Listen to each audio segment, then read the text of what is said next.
Shalom saudaraku, kita berjumpa lagi dalam renungan motivasi dan inspirasi kehidupan. Tetapi Kristus membebaskan kita dari kutukan hukum agama. Ia melakukan itu dengan membiarkan dirinya terkutuk karena kita. Sebab di dalam Alkitab tertulis, terkutuklah orang yang mati digantung di tiang kayu. Kisah sengsara Yesus Kristus, salib yang hina, kejam dan terkutuk.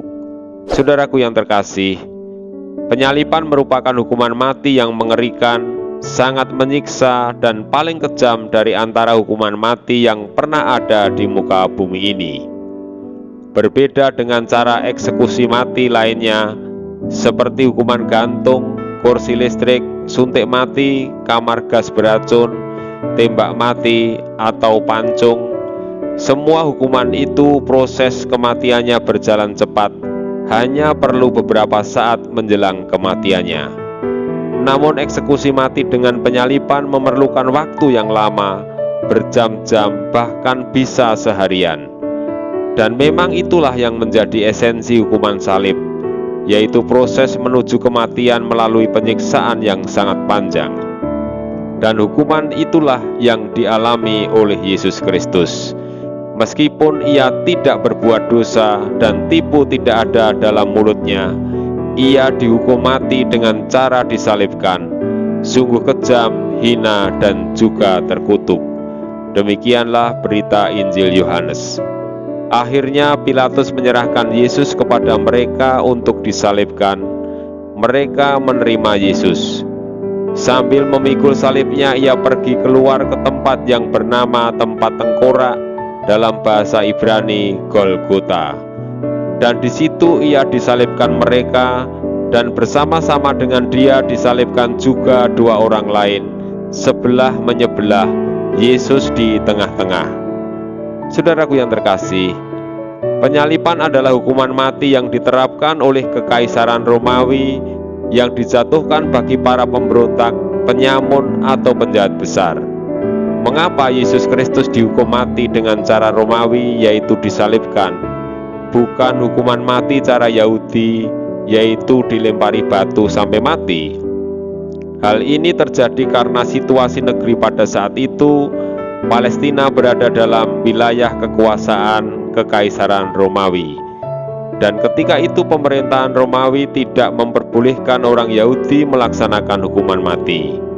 Dengan demikian nubuat para nabi dan firman-Nya yang menyatakan bagaimana caranya ia akan mati telah digenapi. Sungguh suatu hal yang luar biasa. Demikianlah berita Injil Yohanes. Sebab itu Pilatus keluar mendapatkan mereka dan berkata, "Apakah tuduhan kamu terhadap orang ini?" Jawab mereka kepadanya, "Jikalau ia bukan seorang penjahat, kami tidak menyerahkannya kepadamu." Kata Pilatus kepada mereka, "Ambillah dia dan hakimilah dia menurut hukum Tauratmu." Kata orang-orang Yahudi itu, "Kami tidak diperbolehkan membunuh seseorang."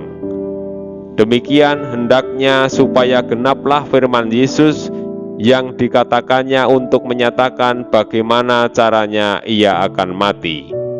Saudaraku yang terkasih, saking terhina dan terkutuknya hukuman mati dengan penyaliban, Kekaisaran Romawi tidak mengizinkan seorang warga negara Romawi dihukum mati dengan cara disalibkan. Fakta sejarah mencatat Yesus Kristus menjalani hukuman mati dengan cara disalibkan untuk menebus dan membebaskan kita dari hukuman neraka. Dan Kristus telah mati untuk semua orang, supaya mereka yang hidup tidak lagi hidup untuk dirinya sendiri, tetapi untuk Dia yang telah mati dan telah dibangkitkan untuk mereka. Saudaraku yang terkasih, sedemikian beratnya kesengsaraan yang dialami Yesus Kristus. Masih adakah keraguan dalam hati kita terhadap kasih-Nya? Selamat merayakan masa Paskah dengan mewujudkan makna dari kisah sengsara Yesus Kristus dalam kehidupan kita sehari-hari. Amin.